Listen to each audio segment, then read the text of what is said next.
Okay, so hi everyone. Thanks for coming. Today we are welcoming Cayman Unterborn, who is gonna talk us about his very interesting research on interior of Earth-like planets. So Cayman is an assistant research scientist at the Earth and Space Exploration Department at the ASU in Arizona.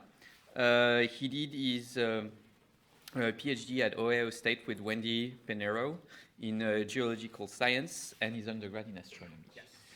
And yeah, so okay, cool. Thank you. Mic on. All right. Well, thank you for having me.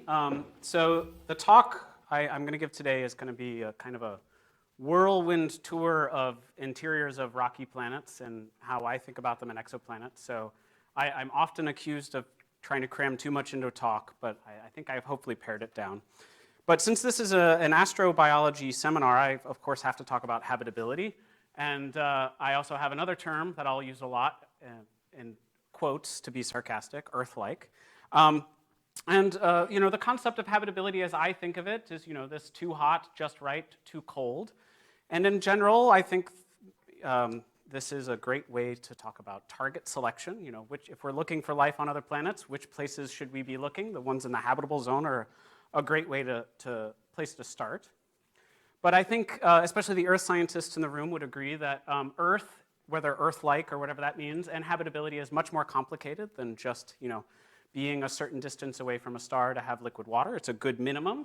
But there's a lot more complication that goes into this. So when we start getting samples of large amounts of planets in their habitable zones, how can we start making educated choices about which ones we should be spending lots of time, lots of money, and how can geoscience help us sort of suss out the ones to look at and which ones not? And so that's what this talk is going to be about. And what really inspired me to sort of write this kind of talk was this plot I saw from TESS. I got this from their website, of just sort of how they're going to be picking the stars that they're going to spend a lot of time to get masses and radii for. And so TESS, the spacecraft, will, in their estimates from a few years ago, they'll get 5,000 signals. And then as things go on, they'll get direct images, they'll do some reconnaissance spectroscopy, and they'll validate about 100. And then of those 100, 50 will have measured masses below 4 Earth radii. And so of those, all of those stars that they're looking at, all of the planets they're going to be finding, we're going to get the most information from about 50. And this is going to change when CHEOPS goes up and more and more and more planets. We're never going to stop discovering exoplanets. So we're going to have to start making choices. And the first thing I want to point out about Earth-like is that this is below 4 Earth masses. That's already very different than Earth. We don't have a planet bigger than Earth in our solar system that's rocky. So do we even have a good intuition for what that means in terms of habitability? But I know there's astronomers here too, and so I like to ask the question, well, what are we actually going to observe? Sure, Cayman, you can talk about all this esoteric geoscience and how planets work, and that's very interesting, but if we don't observe it, does it really matter? I mean, I think it matters, but. So I want to quickly go over what we're actually going to observe. And in terms of direct observables of a rocky planet, we'll have hopefully atmospheres and orbital information, but the ones I care about specifically are mass and radius. So just, what's the density of a planet? And so this is the mass radius diagram, and I'll sort of walk you through what we can learn from this information. And you'll see these lines that are pure water, pure iron, and things like and then there's this one line, 25% iron and 75% of this MgSiO3, that seems to go through Venus and Earth and all of this. And all the mass radius diagram is telling you is that things like pure rock, which is this line right here, pure metal down here, we know that iron is more dense than rock, so of course it's going to be, for a given mass, it will be a smaller radius. And then there's this pure water line. And of course, that's great. So let's talk about the Earth. Let's give you some basic stats for the Earth. Well, on this diagram, it's 1 Earth radius, 1 Earth mass, and 1 Earth average density. So from those two measurements, an Earth-like planet is something that's 5.515 grams per cc plus or minus a little bit. But notice, Venus goes through that line too. So there's something definitely more complicated going on in terms of whether we're going to characterize a planet as anything more than rocky, gassy, watery, things like that. But I'll walk you through sort of how we calculate these lines. I think it's really important to sort of know where these models are coming from and actually all the science that goes into it. There's a lot of sort of esoteric mineral physics, especially, that goes into it. And we do it, so we basically make some guesses. We guess the size of the core, we guess the size of the mantle and maybe an atmosphere or water layer or something on top. And we make guesses at the radius, the density, the temperature, gravity, pressure, things like this.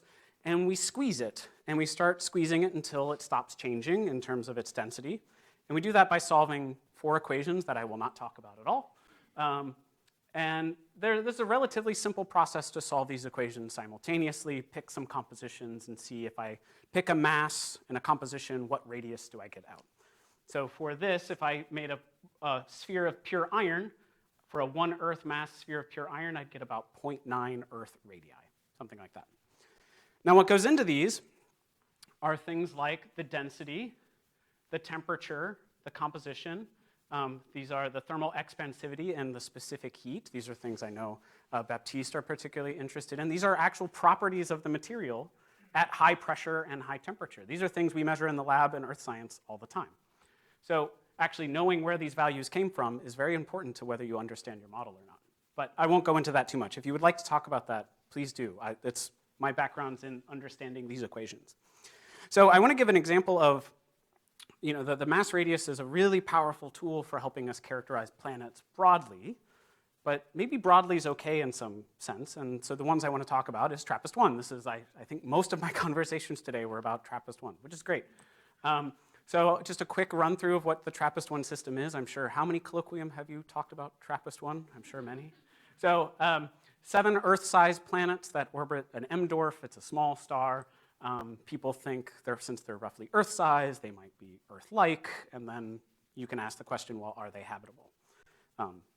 So this is a different mass radius. I know I'm going to get in trouble for showing this one, but it's the one that was in the talk from before. But in general, these are the masses and radii of the TRAPPIST-1 planets from this paper. And what we did is we ran what we noticed from the TRAPPIST-1 results is that they tend to fall very close to this black line here, which is 100% water, which tells us something that, well, the TRAPPIST-1 system probably has a lot of low-density stuff. Remember, iron is really dense, so it'll go into the core, but it's really heavy, whereas water is pretty light and it'll live on the surface. So what we did in this paper is we looked at, well, as I start changing the amount of water I choose for a planet, and I sort of look at the chi-squared, so this is basically how well it fits the data we have. Anything below 1 is a good fit. And so we looked at this, and I won't go through the colors too much, but we saw that a lot of them, B and C and F and G especially, can be fit by, in this case, 50 weight% water. So this is 50% of the mass of the planet is water in this model. And I've highlighted the Earth here as this blue line, which is 0.01% water by weight. So a very small amount. We're talking orders of magnitude. This is hundreds of oceans, whereas this is 1. So these are very water-rich planets. Now, as I'm sure you all know, things in exoplanet science move extremely quickly, and so much so that when this paper was accepted, the next day, new results came out. Redoing the masses, so of course, luckily the paper's already accepted, so I didn't have to redo it for that paper. But we released another paper redoing the results, looking at the new masses and radii, and still found that as you look at increasing this water fraction, you still get these bands here are sort of the best fit, and you get a lot of scatter. You can things that are totally dry at 0, but even things all the way up to 15 weight% water are acceptable. But some of them are definitely, from this plot, most likely wet to within 1 sigma. But this got me thinking, is that, part of the mass radius models is I have to guess a composition. So I'm doing kind of an educated guess. I kind of know that rocky planets probably have cores and mantles and, in this case, some water.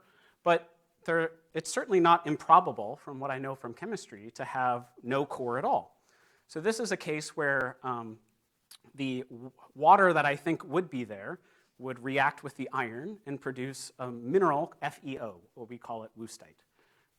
And that would not segregate into a core. It would just be kind of mixed into the mantle. So there'd be no solid core for this. So we basically asked the question, well, this iron to magnesium ratio will kind of tell me how much iron do I have in that planet. If it was going to go into core, it'd be easy, but it's going to get mixed into a mantle. And so if I had no core, how much iron to magnesium do I need? And this did not show up very well. Do I need to best fit these planets? And what was interesting is that B and D and G here don't really fit very well to being coreless. So the other extreme case of composition, 3 of the planets don't really work all that well. And what you should see here that's kind of only by these bars is a little red band of kind of the expected iron to magnesium ratios. So it only works for really tiny amounts of iron in the planet if there's no core at all. So that to me says there's evidence that at least for those 3 planets, there probably has to be water on top. The coreless case just doesn't work. Whereas the other planets are consistent with being coreless. But then I scratch my head and, well, how do I have some planets that have cores and some planets that don't? And maybe that's kind of just a strange scenario that we need to explain. But as I've learned today, new results are coming out. So we'll redo them again and see what happens. But TRAPPIST-1 is going to be a very interesting case because it really lets us test these mass radius models. Something I didn't really mention is that these lines here, this 100% iron, 100% water, 100% rock, don't really make sense. We don't really expect a fully rocky planet with no core, except in that coreless case, but that's a special one. Or a 100% water planet. We're going to be mixing them in different ratios. What I wanted to keep this talk kind of low technical, is that it was pointed out a few years ago, and some of my work and the work of Carolyn Dorn, that there's many ways to mix these different compositions and make guesses that give you the exact same mass and radius. So in that sense, our guess may be just wrong, or it could be right, and they're both giving us the same answer. So what I like to say is with mass radius diagrams is to take them with a grain of salt, because really what they're really good at telling us, and what TRAPPIST-1 sort of demonstrates, is that it's great at telling us whether something is gassy. If you're looking at a Neptune or a Jupiter, we're really good at finding Jupiters. Watery, something like, I put Ganymede up here instead of TRAPPIST-1, because I saw your tweet about Ganymede being a water world, and I really liked it. And something like rocky. But rocky, again, it has kind of a double meaning because, well, Venus is a rocky planet too. So mass and radius is great. It really helps us characterize rocky. Yeah, we should spend time on rocky planets if we're looking for life, maybe not gas giants and hopefully, well, I'll talk about water worlds in a second. But it brings up the question, in terms of mass radius, what does it even mean to be Earth-like? Is it this curve of just the one Earth composition curve, or is it something much more? And this is kind of the definition I've been formulating over the years in sort of a very broad sense of, it takes 4 things roughly to be an Earth-like planet. Composition, which is going to tell you something about the chemistry, the mineralogy of the planet, its atmospheric chemistry, something we might observe. The dynamics, how it's outgassing, what are the volcanoes doing? Tectonics, is it a stagnant lid or a plate tectonic planet? And this will tell you maybe something about the rate of chemistry. If the planet's 8 billion years old, like TRAPPIST-1, what does that mean in terms of dynamics? Its history, how it got there. Is it Venus-like? Venus, if it had Earth's composition, why is it a horrible place to look for life, whereas the Earth is great? It'll also tell you something about delivery of volatiles. And then structure, this is the one I spend a lot of time on, crustal chemistry and magnetic field and things like this. Structure in terms of whether you have a core, mantle, crust, those kinds of things. And somewhere in this parameter space is an Earth-like planet, some combination of all of these things. And really what the question I would love to answer throughout my career is the Earth, or an Earth-like planet, at a confluence of all of these things in a very small niche area of this parameter space? Or is it much broader? There's many ways, many different compositions, dynamics, and really these are all related that can give you an Earth-like planet. And in geoscience, we have the luxury of having a lot of data of the Earth. We're used to combining these things. The structure of the planet can tell us something about the dynamics. History, how much water we have, can tell us maybe something about the composition or vice versa. And then coming back to sort of the astronomer question, but feasibly, what are we actually going to observe for an exoplanet? And unfortunately, we don't have this luxury as Earth scientists. We're only going to look at one. and its composition. And I kind of already showed you that with mass radius. Usually I flip that discussion. But composition is something we might have a handle on. And so now we can't start connecting things, dynamics to composition in history. We have to go from composition and talk about all these other things. And somewhere in here, figure out habitable planet. What is a habitable planet? What is Earth like? And so we have very little data, and we have to explain very complicated things. So this is the mineralogy of the Earth, which is pretty complicated. So here we've got pressure on the y-axis. This is fraction on the x-axis and depth as well. And you can see we've got rocks in various proportions. That's changing with depth. We have phase transitions where the olivine here turns into spinel structures, wazlite, ringwoodite, and garnets, and then a lower mantle which transforms again through a phase change. We've complicated chemistries going on. We have to understand that. We have to understand, and this is, I imagine Brad Foley talked a lot about a few weeks ago, the dynamic state, how things are melting at the surface, whether you have downwelling in terms of plate tectonics, how big the core is, what is convecting, how fast is it convecting, things like that. And in terms of surface environment, we have to understand things like this very complicated carbonate-silicate cycle that's talking about how carbon is brought out of the atmosphere to sort of sustain a habitable climate. So what's coming out of volcanoes? How fast tectonics is going? What is the continental crust made of? And how big are the oceans? So from this very little amount of data, we have to understand all of these complicated things to say something about Earth-likeness. And so I think I've pointed out here that Earth is complicated. And Earth-like, so for something we really don't understand all that well in terms of the detail maybe we need, Earth-like will be even more complicated because we've added another variable, which is either composition, size, history, dynamics, these things we don't understand. So what I like to say for a habitability or target selection perspective is that, well, if you really want to understand habitability or Earth-likeness, maybe looking for Earth isn't the place to start because the parameter space is so big. But let's look for not Earths. Let's understand what not to look at so that we don't spend time on it, and then sort of maybe we can learn something about the system as a whole by constraining what is Earth from the outside in. And I'm not saying it may not be as complicated. I'm not saying it is less complicated, but there are maybe special cases where it may be less complicated. So I'll give you an example of some not Earths, my very elegant name. Mercury, Venus, and Mars are, of course, classic examples of not Earth. That's kind of the easy one. Another great not Earth is Coreless 7b, which is a lava planet. We probably don't, that's very un-Earth-like. Maybe Earth at the beginning, so old Earth-like, but not Earth now-like. And of course, the one we just talked about, TRAPPIST-1, water worlds. These are planets covered with hundreds of oceans of water, we think. It could change, but regardless, if planets formed with lots of water, this example holds.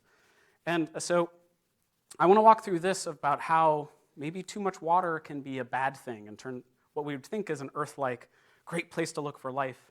Maybe it's a bit more nuanced and it may not be the best. So here I've plotted, these are sort of the phase diagrams of the TRAPPIST-1 planets we came up with. This is from the old paper, not the revised results. I haven't made the new phase diagrams for that.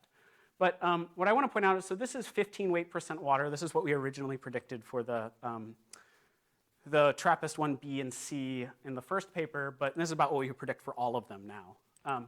So we've got actually about 800 kilometers of water and ice on this planet, and then it starts into the upper mantle of this planet, and it goes down. And actually, if you took away the ice on top, it looks pretty similar to the Earth.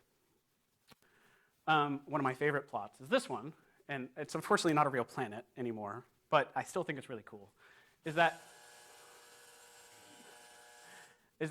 so this is a 50 weight% water. What we originally predicted for F and G mere scant months ago is that you would have almost 2,500 kilometers of water ice on this planet. And what's really fascinating about that is that the pressure, so here I plotted, this is this equation I said I wouldn't mention, I'm now going to mention it, is the equation of hydrostatic pressure. And that's really just how much stuff is on top of you tells you how much pressure you're feeling. So if you go deep in the ocean, you feel all the water on top of you.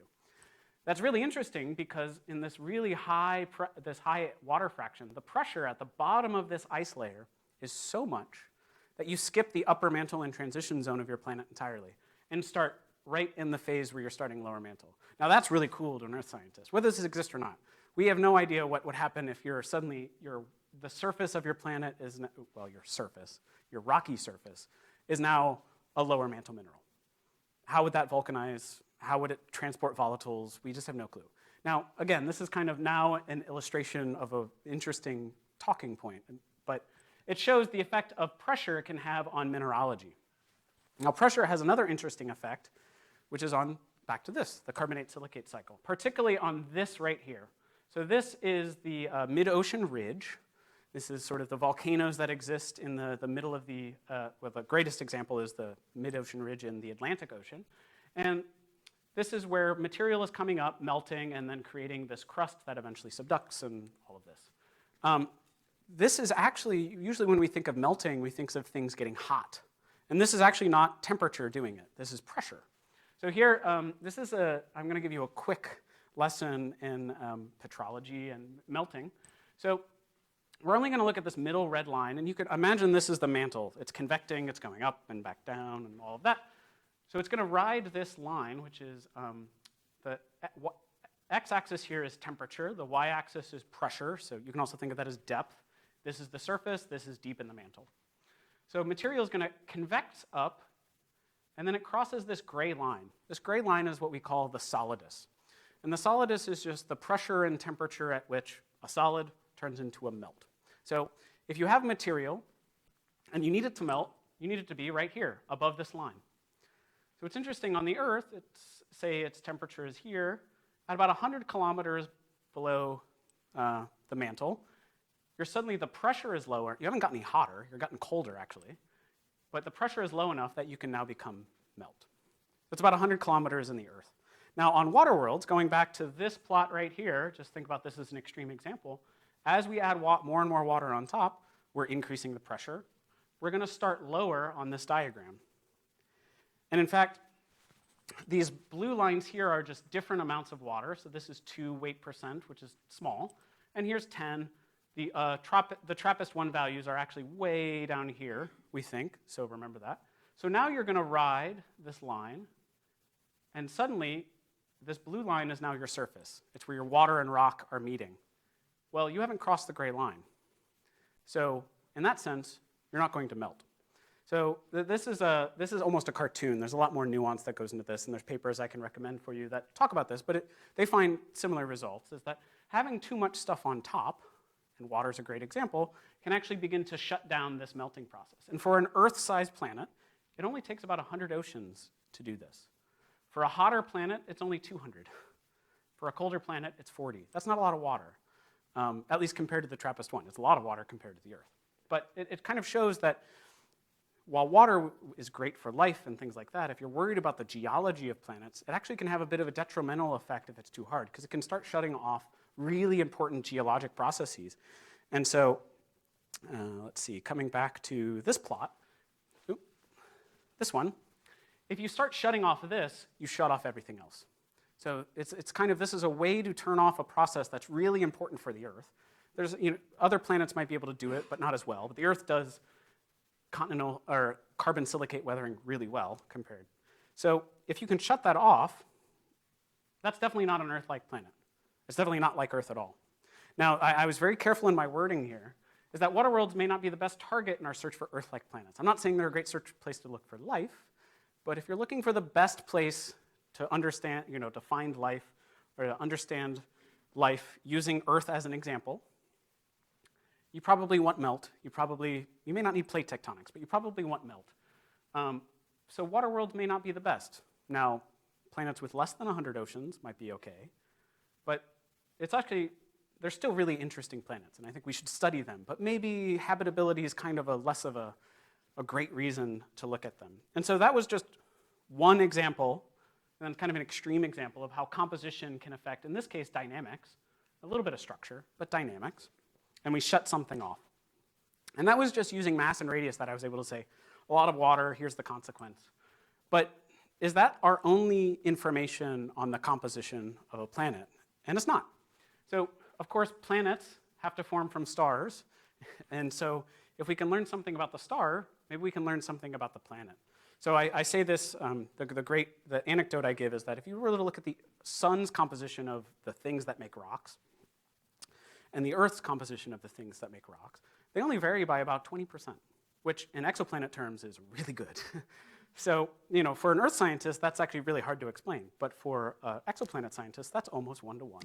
So here is the, if we can understand stellar composition, and that rule holds, which we can test, we can think about that. If that holds, we can look at a star's composition and maybe say something about a rocky planet composition. And this is really where the majority of my research goes into understanding this. So two things here is I'm going to explain what a ternary diagram is and then what the stellar compositions. So in this plot here, I plotted magnesium abundance of a star, iron abundance of a star, and silicon abundance of a star. And on a ternary diagram, as you go closer to one corner, you increase the relative amount of that element. So at each corner, this is 100% iron, this is 100% magnesium, 100% silicon. At about the middle, you have 33% each. Ternary diagrams are really powerful and also really confusing at the same time. So these three elements alone, magnesium, silicon, iron, are 40% of all the atoms on the planet. 50% of them are the oxygen that they come with, and 10% is everything else. So if we can understand those elements, we might be able to understand something about planet composition. Now, these elements are interesting because they're what we call refractory elements, and these are elements that also go into making rocky planets. So we don't expect their abundances to change all that much relative to each other between a star and a planet. So the yellow dot here is the sun, and the black and red here, the black specifically are about 1,000 sun-like stars, sun-like FGK type stars. They're stars. The red points here are Kepler's hosts with known planets. And you can see we see quite a bit of variation in things like iron. We see things that are half as much iron to silicon to 1. Magnesium to silicon goes even farther, something between 0.5 of the suns and double. We see a lot of variation in those things. And maybe this can tell us something about core size. You can imagine if I build a planet with more iron, I might have a bigger core, and things like that. On the other hand, we've got aluminum, calcium, and sodium. These are sort of the next 3 elements we care about. And we see an even bigger spread in those. And we can use that information to our advantage. So in this sense, the periodic table is our cookbook. I can now look at stellar compositions and learn kind of about what are my ingredients I'm going to use and how much do I need to make rocky planets. And this is actually a great story that Lisa Grossman wrote up earlier this year, and I really recommend it at sciencenews.org. There's great YouTube videos about building planet cakes. And thinking about how we cook exoplanets in the lab to understand their properties and then use that information to figure out their state. So I want to talk about a few special elements in our cookbook and our ingredient list and see how they can affect habitability or Earth-likedness and what that means. So the first ones I want to start with are actually really weird ones. These two, thorium and uranium. So those are radioactive elements. I'm sure you've at least heard of uranium. Thorium, maybe not so much. But what most people don't know is that the radioactive decay of these 2 elements, plus another, potassium, actually accounts for, you have to power a planet. If you want to get heat from the interior, it has to be hot. So 50%, give or take, of the Earth's heat budget, how hot it is and how much energy it has to get rid of, could come from the decay of those elements alone, plus potassium. And so these elements are going to power things like the convection, the melting, the tectonics, the mountain building, all of this stuff. So you can imagine if you have more of these elements or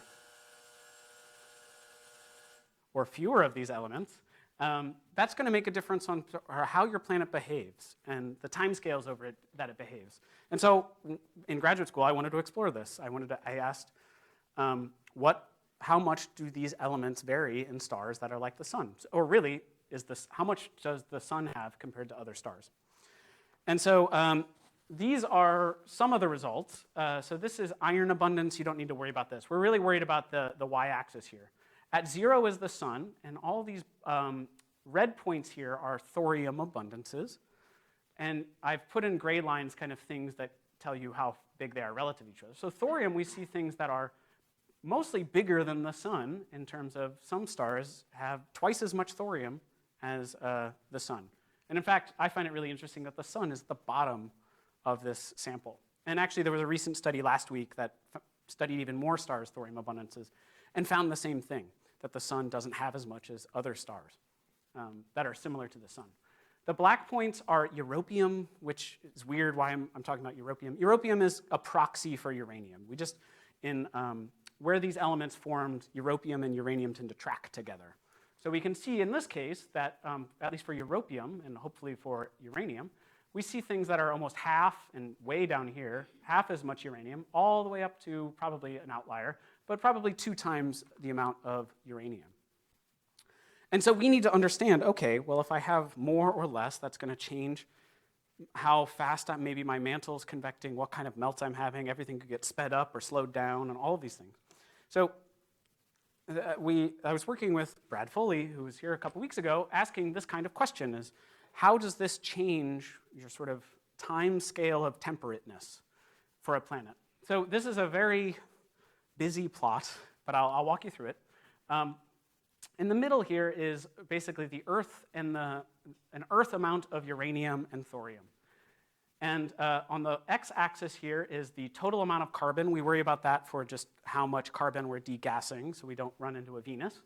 On the y-axis is age, so 4 billion years to 0 billion years. As we go this way in these plots, we increase the amount of uranium. And as we go down, we increase the amount of thorium. So really, we only care about 3. 1, 2, 3, the diagonal. So for one last thing. Again, busy plot. The green here is a temperate climate. This is kind of for what we would hope for an Earth-like habitable planet. The pale blue here is a snowball planet, but it still has volcanism. Volcanoes are still going off. Blue here is pure snowball, no volcanism at all. And the red here is Venus. These are sort of hothouse planets is what Brad calls them, but I think of them as just Venus. Runaway greenhouse kind of things. So what's interesting is as we increase the amount of uranium and thorium, the time scale of how long we're temperate for a given carbon composition gets longer. So in that sense, a planet with more radionuclides, if you were to see it, you'd have a better chance of seeing it at a given time that it was temperate than those that had less.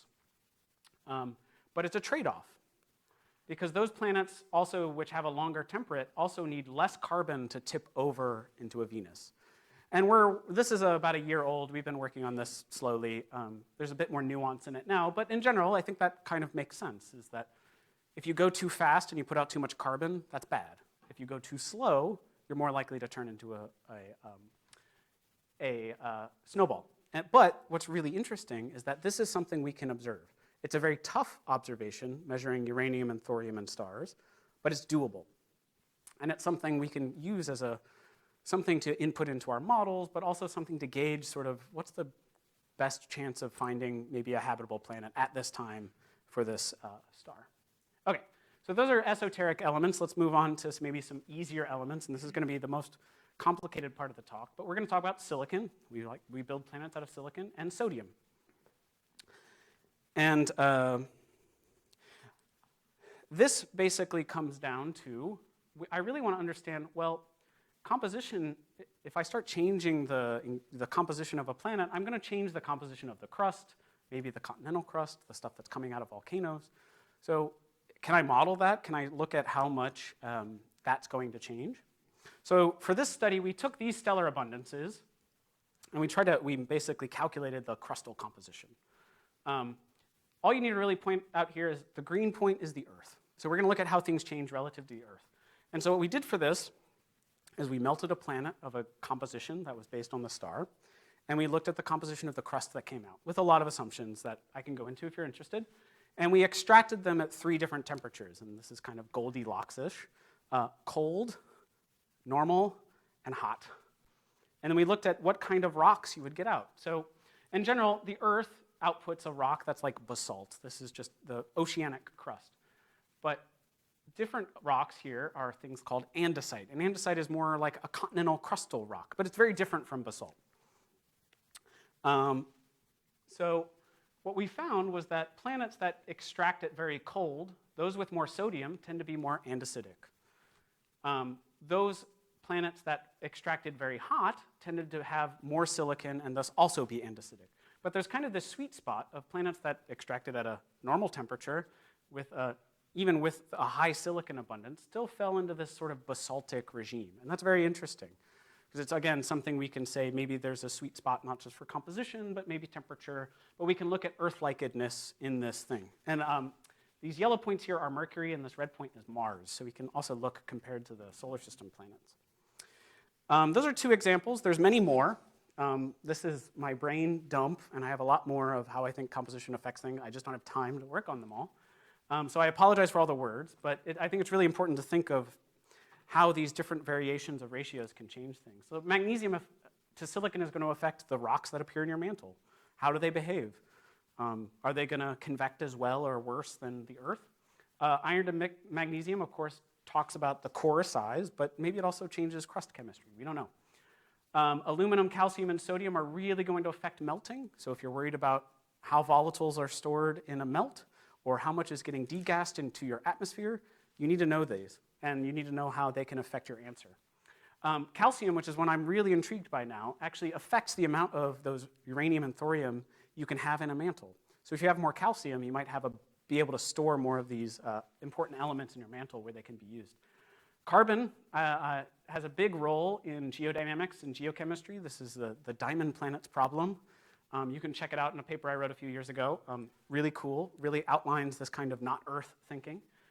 And then I kind of have said, well, observe the star, you'll know the planet, but we're also missing the planet formation part.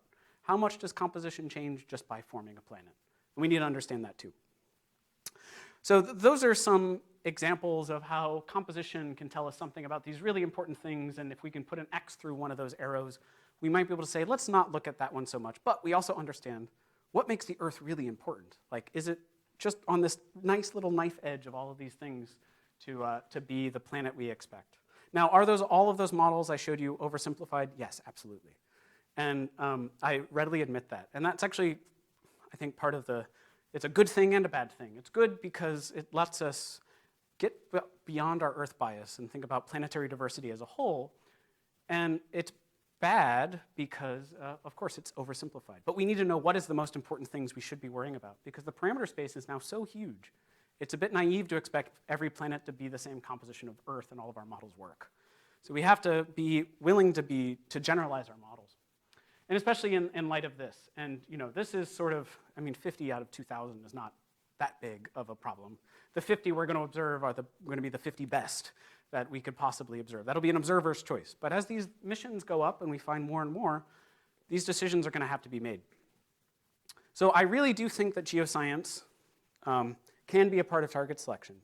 And I discussed this earlier, is that when we have to make this choice, do we want geoscience to be 10 years behind because they haven't been integrated into exoplanets, and we have to wait for the models? And I fear the day where we say we found a biosignature, and it turns out the geoscientist says, well, here's 5 different ways it could be abiotic, and so you can't be sure.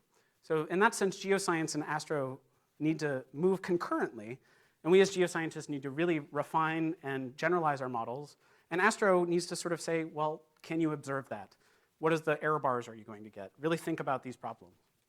And so I'll wrap it up with this, is that if you get really anything away from this talk, and I think I'm preaching to the choir a little bit, is that mass and radius really only give you a coarse characterization. Watery, gassy, rocky. Stellar composition can give us a window into possible planet composition. It's model dependent, but it's something. We know kind of the initial condition, hopefully, of a planet just by looking at the star.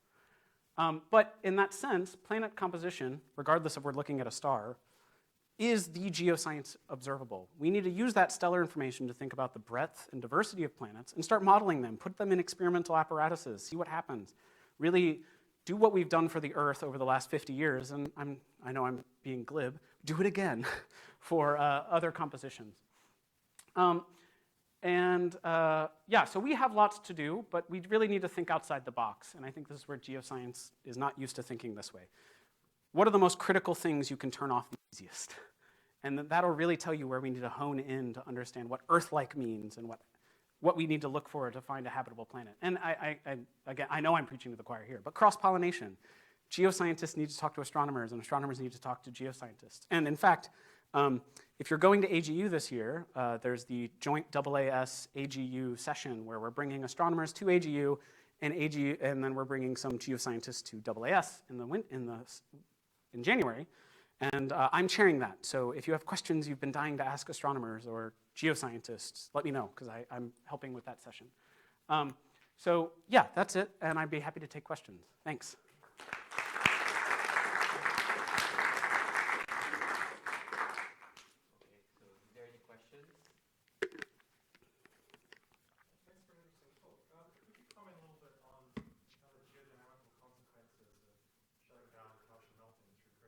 Mm-hmm. Presumably, if you've got radiogenics or tidal heating, you're still going to be heating the mantle. And so if you can only get rid of that heat through conduction, will things start to heat up, which will eventually generate partial melts to having a hotter mantle and mantle? Yep. Okay. Yeah, I'll repeat it. I can repeat it. Yeah, so the question was, sure, lots of water on top can shut down partial melting, but then won't you just heat up and melt again? Is that about the gist? Yeah. So yes, you're exactly right. The problem, though, is as soon as, not the problem, what will happen is, yeah, you'll melt for a little bit and then instantly cool down and go back to where you were. So you'll get sort of a cyclic kind of behavior. And we looked at, I showed results for a dry mantle. And if water ever gets in the mantle, which is a water world, of course it would, it's going to lower that solidus temperature, so you don't need to be as hot or of as low of pressure to melt. And we found the exact same thing. You get this sort of cyclic melting where you'll melt, degas some water, and then go back, and you'll just get this cycle off and on. I don't know what that means, but yeah. And so maybe the time scale of that remelting, whether you're going to spit out a bunch of CO2 and then get in a runaway greenhouse or something like that, but it's not going to be continuous, at least from my models. Yeah. Have you pushed into some exotic chemistries for rocky planets, like carbides? Yeah, so my first paper I've ever worked on was looking at diamond planets. And this was, of course, when diamond planets still existed. I think a few years ago, Johanna TESSI redid the abundances for carbon and oxygen, doing them a bit more robustly, and found that those original diamond planet papers overestimated carbon and underestimated oxygen. So they predicted a really high carbon-oxygen ratio. So when I wrote that paper, they still existed, and we looked at how the behavior between iron, carbon, oxygen, and how it behaved, and whether you can have diamond or carbides in terms of all of your carbon would just go into the core. And for that project, we found that the carbonate buffer we were looking at was higher than the iron woostite buffer. So we basically said that iron will oxidize before the carbon, so you should expect an iron core with reduced carbon mantles. So yeah. And so from that, that was sort of when we said, here's a mineral physical reason for why we think they're diamonds. And we looked at carbides too, and I should go back and look at some of but now they don't exist, so I'm less. They're still very interesting because actually I think if we find a definitive carbon planet, I'm not saying they don't exist, I'm saying the ones we thought existed aren't. I think carbon planets can actually give us a really great test of the disk chemistry aspect. Because it is so extreme, we kind of got a very good sense of what the material those planets would form out of. So if we can directly image a carbon planet and see a graphite crust, it's a great way to test our hypothesis on how those planets form. It's black, so it should be pretty, if we can see it. So yeah, I think it's also another extreme, and I think it's fun. Yeah? Yeah, would you go back to the uranium forming process? The stellar abundances or the chemistry? Or the dynamics? Okay. Yeah. So the middle one is the Earth? Yeah, so those are the Earth abundances of uranium and thorium. So the green part is temperate, and that only lasts for Right, you caught me. So this is a stagnant lid planet. So I always like to do the worst case scenario. And so a plate tectonics planet, which I can't say it's going to be rarer than a stagnant lid, but if I use our solar system as an example, it is. Well, wait, no, we have a 25% success rate at making plate tectonics. So that's pretty good. So stagnant lids can be temperate, and Brad Foley pointed this out in his paper earlier this year, that they can be temperate just for a shorter amount of time. What plate tectonics does really well is stretch that time out. And so if you really wanted to find something that's 8 billion years old and still temperate, plate tectonics might be the way to do it, or put in a lot of uranium and thorium and if it's a stagnant lid. So yeah, that's why it shuts off. Can you give something initial fractionation of carbon? I'm wondering how much carbon in atmosphere and how much carbon in the mantle. If the ice cover the mantle problem. Oh, so yeah, that's something else to think about is, if you can lock the carbon in the mantle, it won't get out into the atmosphere. And yeah, so another thing we need to think about is not just exotic carbon chemistry, but boring carbon chemistry, and how abundances like aluminum and calcium might change that storage. So we've been thinking a lot about water storage, because that's a bit of an easier problem to address with magnesium and silicon. But yeah, carbon is definitely going to be a big... The problem with carbon, though, is that because it's a volatile, it's very hard to directly observe it. We have to guess what the carbon abundance in that planet would be. So then you might say, well, let's look at the compositions that have the best chance of storing the most carbon. So if it did start with a lot, it can at least put it in its mantle. So yeah, that's a good point. Rory. Yeah, so you made this bold statement that composition is the geoscience Yeah. property that we can observe, but how gas species could potentially get into the atmosphere and be observed? True. That Yep. could potentially be observed. So I'm wondering, what is your threshold there for why you think that dynamics and structure are out of No, because I talked to a lot of experimentalists. Oh, sure. So Rory's question was, I boldly stated that composition is the geoscience observable. As I just said, that dynamics and history matter just as much too. And yeah, I agree. What I like to say is that composition is an observable. So it at least gives us some sense of what's going on.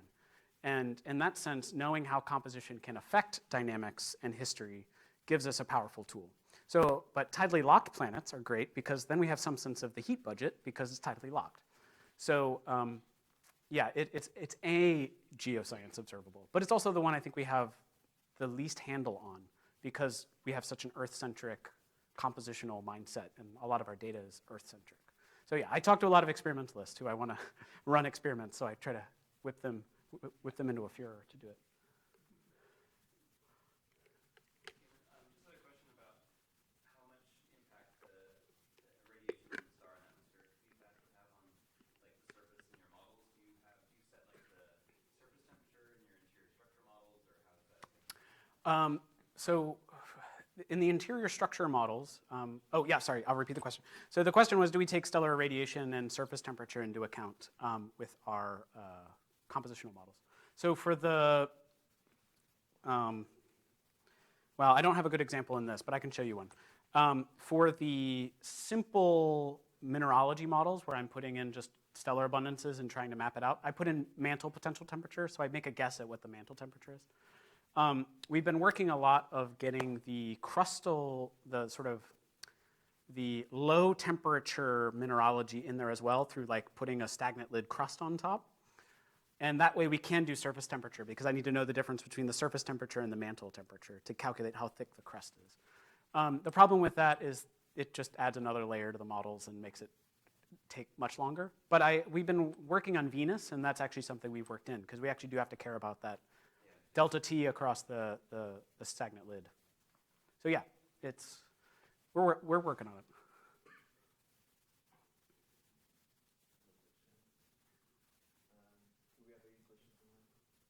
So I have one. What is the next non-Earth extreme that you're planning on studying? Oh, well, I mean, TRAPPIST-1, so the question was, what is the next extreme composition I'm going to think about? I don't know. The TRAPPIST-1 system kind of came out, and when we saw the mass radius models, we thought of water, and so that was interesting. And I like to call sort of Earth-like planets, rock and core, boring comparatively. But I think things like aluminum abundance is going to be really big. Sodium, anything that's going to affect the melting. So I don't know what extreme is because I don't really have a sense. But I'm really gearing up to look at melting, and we at ASU are as well, really digging in on the petrology of these planets based on these compositions. And understanding solubility of CO2 and water and degassing and melting curves, and it's really just a lot of bread and butter petrology. So I don't know what's going to be extreme, and maybe it's okay that there's not too many extremes anymore. But yeah, we'll see. It may just turn into more of a gradient and less extreme. More like a garnet planet. Oh well, I've done garnet planets. Those are weird. So yeah, but we don't. But the problem with that is the reason the extreme compositions work so well is because they have an effect on dynamics or something. With something like garnet, which is a major phase in the mantle, we need to think about, well, what would that do, right? That's where we have to start. If I had too much garnet, what would happen? I don't know. So it doesn't make sense to name it unless we have a reason why it's bad. Or good. Okay, well, let's give Kieran another round of applause. Thank you.